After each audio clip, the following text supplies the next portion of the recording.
اعوذ باللہ من الشیطان الرجیم بسم اللہ الرحمن الرحیم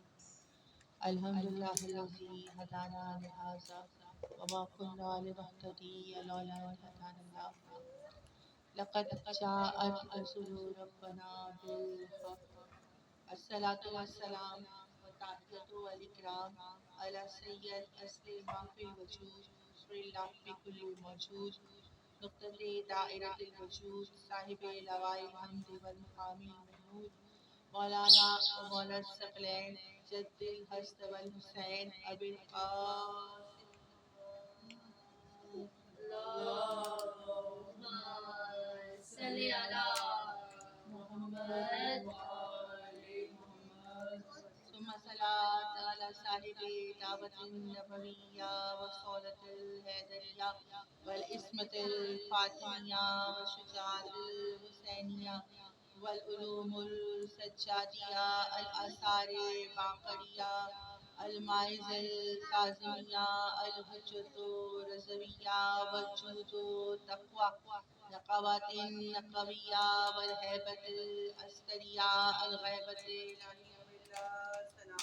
اللهم صل على محمد وآل محمد. ابتدائی کلام میں بے شک تمام تر تعریفیں اور تمام تر حمد و ثنا صرف دیتی ہیں اس واجب الوجود کی بارگاہ میں کہ جو کہ کائنات کا بادشاہ ہے، وہ رب ایسا کہ جو بادشاہوں کا بادشاہ ہے،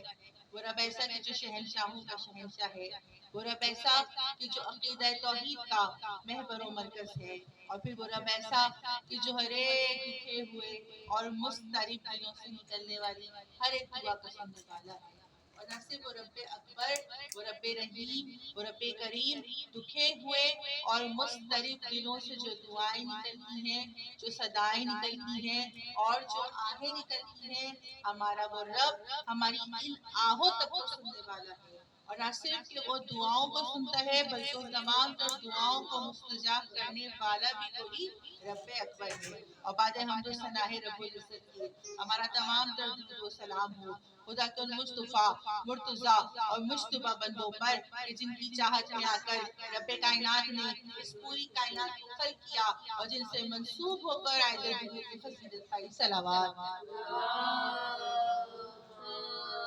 صل على محمد وآل محمد. عزیزان محترم، ماتم داران حسین، سوگ بران خانوہ دل سے شہداء، زندہ رہیے، سلامت رہیے، نادلی کے ساتھ علم عباس کی پناہوں میں رہیے، شاد تطہیر کے سائے میں رہیے، ان مجلسوں میں آتے رہیے، عشق بہاتے رہیے، گریہ کرتے رہیے، ماتم کرتے رہیے، اور جناب شہزادی کونین کو ان کے بھرے گھر کا پرسہ دیجئے۔ کون شہزادی کونین؟ کہ ہم سب ایک عقیدہ رکھتے ہیں، اور وہ عقیدہ کیا ہے کہ ایک مرتبہ صاحب خانہ نے جیسے ہی اس فرش عزا کو بچھا دیا تو پھر اس فرش عزا پہ کوئی آئے یا نہ آئے، بقیے کی ٹوٹی ہوئی قبر سے ایک پہلو شکستہ ماں کہ جسے زمانہ حسین کی اجڑی ہوئی ماں کہتا ہے، شہزادی سب سے پہلے آ کر بیٹھتی ہیں اس فرش عزا پر، اور ایک مرتبہ جب گریہ ہوتا ہے اور دوران گریہ یا آپ کی آنکھوں سے بہنے والی فرات جب رومان سیدہ کی زینت بن جاتی ہے نا، تو ہر اس مقام پر کہ جس مقام پر جس بی بی نے شہزادی کونین کو ان کے بھرے گھر کا پرسہ دیا ہوتا ہے، ہر اس مقام پر بیٹھ کر شہزادی آپ کا نام لے لے کر آپ کو آپ کی زندگی کی سب سے بڑی دعا دے کے جاتی ہے، اور وہ دعا کیا ہوتی ہے؟ فاطمہ زہرا کہہ رہی ہوتی ہے، اے بار الہا، فاطمہ زہرا کا بھرا گھر دوپہر میں اجڑ گیا، لیکن اے بار الہا اس بی بی کے گھر کو آباد رکھنا کہ جو مجھے میرے اجڑے ہوئے گھر کا پرسہ دے رہی ہے۔ کون کہہ رہا ہے؟ رسول کی بطول بیٹی کہہ رہی ہے۔ کہاں کہہ رہی ہے؟ اس فرش عزا پہ کہہ رہی ہے، یعنی شہزادی کا یہ عمل بتا رہا ہے کہ دیکھو یہ فرش عزا کوئی معمولی جگہ نہیں ہے، بلکہ اس پہ بیٹھ کے حسین کے خالق سے حسین کے صدقے میں جو دعا مانگی جاتی ہے وہ کبھی اس کی بارگاہ میں رد نہیں ہوتی۔ اسی لیے ہم دعا گو ہیں اس مقدس ترین آستانے پہ بیٹھ کے کہ صاحب خانہ نے جس خلوص نیت، محبت اور عقیدت کے ساتھ اس عزاداری رضاگاری کا اس پر شہزہ کا انعقاد کیا ہے، ان کی اس خدمت کو شہزادی کونین اپنی بارگاہ میں مستجاب فرمائے، اور آپ تمام مومنات جہاں کہیں دور دراز سے چل کر آ کر اس پر شہزہ پہ بیٹھی ہوئی ہیں، آپ کی آمد کو، آپ کے گریے کو اور آپ کے پڑھنے کو اور آپ کی تمام جائز حاجات کو شہزادی کونین اپنی بارگاہ میں مستجاب فرمائے۔ کل مومنین و مومنات پر رزق و روزی، صحت و سلامتی اور خدا کی نعمتوں کا اور رحمتوں کا نزول ہو۔ ہم جئیں تو آل محمد کے لیے، جان دیں تو آل محمد کے لیے، اور ہمیں کبھی کوئی غم نہ ہو سوائے غم حسین کے۔ اب وہ ایک دعا کہ جس پہ آمین کہنا دور حاضر میں ہم سب پر واجب ہے، اور وہ دعا کیا ہے کہ بار الہا بے وارث نہیں ہے، ہمارا وارث ہمارا وقت کا امام پردہ غیبت میں موجود ہے، امام زمانہ کے ظہور میں تاجیل ہو، برائے ظہور تاجیل امام زمانہ باواز بلند صلوات۔ صلی اللہ محمد وآل محمد۔ جو شہر علم کا در ہو، شہنشاہ دو عالم، جو شہر علم کا در ہو، شہنشاہ دو عالم ہو، اسے جاہل قبیلوں کی حکومت زیب کیا دے گی، اسے جاہل قبیلوں کی حکومت زیب کیا دے گی۔ نصیری کا خدا بننے سے جو انکار کر بیٹھے، نصیری کا خدا بننے سے جو انکار کر بیٹھے، ذرا سوچو اسے کوئی خلافت زیب کیا دے گی، ذرا سوچو اسے کوئی خلافت زیب کیا دے گی۔ مومنات گرامی، کہ جیسے آپ کو یہ معلوم ہے کہ آج عشرہ محرم 1447 ہجری کی 3 محرم، اور اس مجلس عزا تیسری مجلس عزا سے آپ کے اذہان عالیہ سے میں خطاب فرما رہی ہوں۔ مومنات گرامی، جیسے کہ آپ کو یہ معلوم ہے کہ قاعدہ تو یہی ہے کہ 3 محرم کو ہم تذکرہ کرتے ہیں اس فرش عزا پر ان کا کہ ان جیسے کسی اور کو میسر نہ تھے، ان جیسے کسی اور کو میسر نہ تھے، یہاں تک کہ جو کائنات کا سب سے بڑا رسول تھا، جو کائنات کا سب سے بڑا رسول تھا، کہ جس کے لیے کبھی کہا گیا کہ یہی تو طٰہٰ ہے، کبھی کہا گیا کہ یہی تو یاسین ہے، کبھی کہا گیا کہ یہی تو مزمل ہے، کہ وہ نبی ہے جو عشق اول ہے، کہ وہ نبی ہے کہ جو حسن اول ہے، کہ وہ ہے کہ جو گنتی کا پہلا عدد ہے، کہ وہ ہے کہ جو وما ینطق عن الہویٰ کا مصداق نبی ہے، کہ جو کبھی وحی کے کلام نہیں کرتا۔ ایسے تو ان کو بھی میسر نہ آئے، اور نہ ان کو میسر آئے کہ جن کے لیے کہا گیا کہ وہی تو مولود کعبہ ہیں، کہ جن کے لیے کہا گیا کہ یہ عین اللہ ہے، یہ جن کے لیے کہا گیا کہ ید اللہ ہے، کبھی کہا گیا کہ انسان اللہ ہے، کبھی کہا گیا کہ یہ پورے کے پورے ولی اللہ ہے، کبھی کہا گیا کہ یہ زور باز قوت رسول اللہ ہے، کبھی ان کو کہا گیا کہ یہ حسین کے بابا ہیں، کبھی کہا گیا کہ یہ ابو ذر کے مولا ہے، کبھی کہا گیا کہ یہ سلمان کے آقا ہے، کبھی کہا گیا کہ یہ جبرائیل کے استاد ہے، کبھی کہا گیا کہ فقط یہی اور یہی تو زوج بطول ہے۔ لیکن ایسے تو ان کو بھی میسر نہ آئے، اور نہ ان کو میسر آئے کہ جنہیں کبھی پیغمبر کہا گیا امن کا، کبھی رب کہا گیا امن کا، یعنی نہ امام حسن کو ایسے ملے، نہ مولا علی کو ایسے ملے، نہ رسول اللہ کو ایسے ملے، ملے تو کسے ملے؟ اسے ملے کہ جو خود اس کائنات کا شہنشاہ ہے، جو اس کائنات کا بادشاہ ہے، کہ جس کے لیے ہلال محرم افق پر نمودار ہو کے یہ بتاتا ہے کہ حسین کل بھی زندہ باد تھا، حسین آج بھی زندہ باد ہے، اور حسین قیامت تک زندہ باد رہے گا۔ ملے تو اسے ہی ملے اور کسی کو نہیں ملے۔ کون ہے؟ کہ وہ حسین ہے کہ بخشش کو اپنے در کا سوالی بنا دیا، بخشش کو اپنے در کا سوالی بنا دیا، اور حر کو فضائے خلد کا والی بنا دیا۔ ایک سجدہ حسین نے تھوڑی سی دیر میں، ایک سجدہ حسین نے تھوڑی سی دیر میں ہر دور کے یتیم کو والی بنا دیا۔ مومنات گرامی، انہیں ملے اور اس شان سے ملے کہ جن کے لیے خود امام حسین علیہ السلام نے یہ ارشاد فرمایا کہ جیسے اصحاب مجھے میسر آئے، نہ میرے نانا کو ملے، نہ میرے بابا کو ملے، نہ میرے بھائی کو ملے۔ کیا کہنا اے فرزند زہرا تیرا کہ تو فقط خود علیہ السلام نہیں ہے، تو فقط خود علیہ السلام نہیں ہے، بلکہ تو وہ ہے کہ جو تجھ سے ایک رات کے بعد بھی چند لمحات کے لیے وابستہ ہو جائے اسے تو علیہ السلام بنا دیتا ہے۔ تو بس مومنات گرامی، لیکن آج اس فرش عذاب پر جو ہم تذکرہ کر رہے ہیں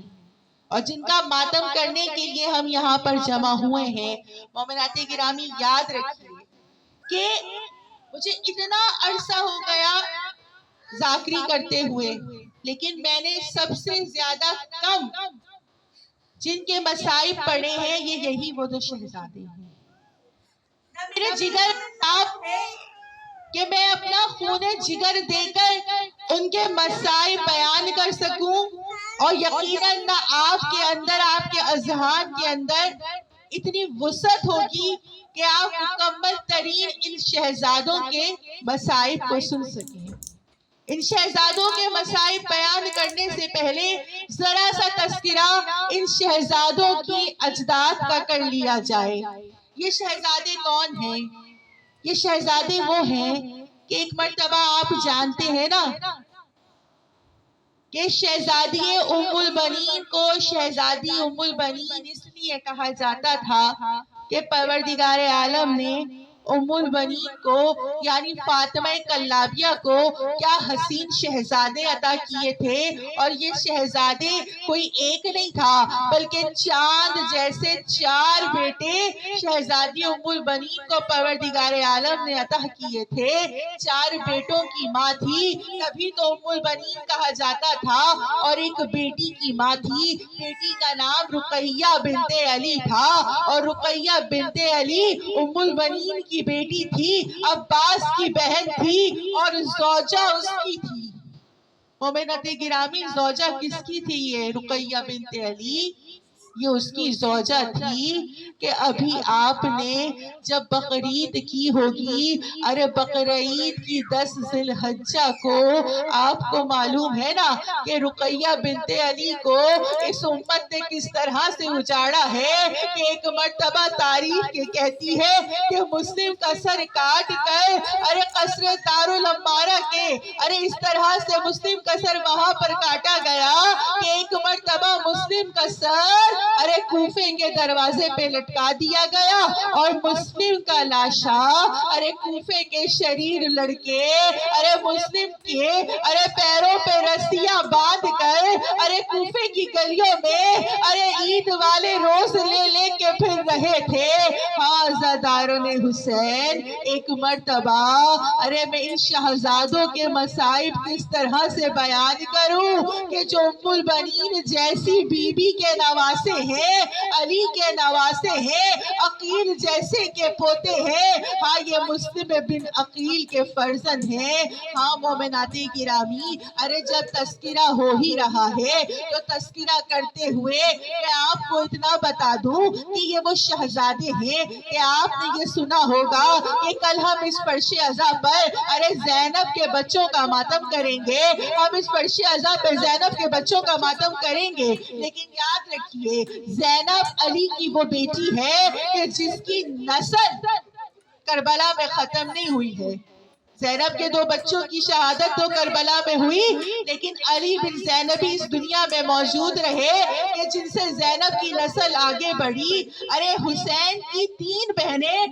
مدینے سے حسین کے ساتھ کربلا آئی تھی، اور اب دوسری بہن کون ہے؟ دوسری بہن وہ ہے کہ جسے زمانہ لا ولد لکھتا ہے۔ شہزادی ام کلثوم کو اے ظالموں، ذرا یہ تو تصور کرو کہ جس کی ماں کا حوالہ اتنا معتبر ہے کہ اگر کوئی تسبیح ام البنین کو مان لے اور جو بھی دعا مانگے تو کبھی وہ اس کی بارگاہ میں رد نہیں ہوتی، کہ جس کے بھائی کو باب الحوائج کہا جاتا ہے، کہ جس کا بابا خود مشکل کشا ہے، اور جس کا ایک بھائی مانگنے والے کو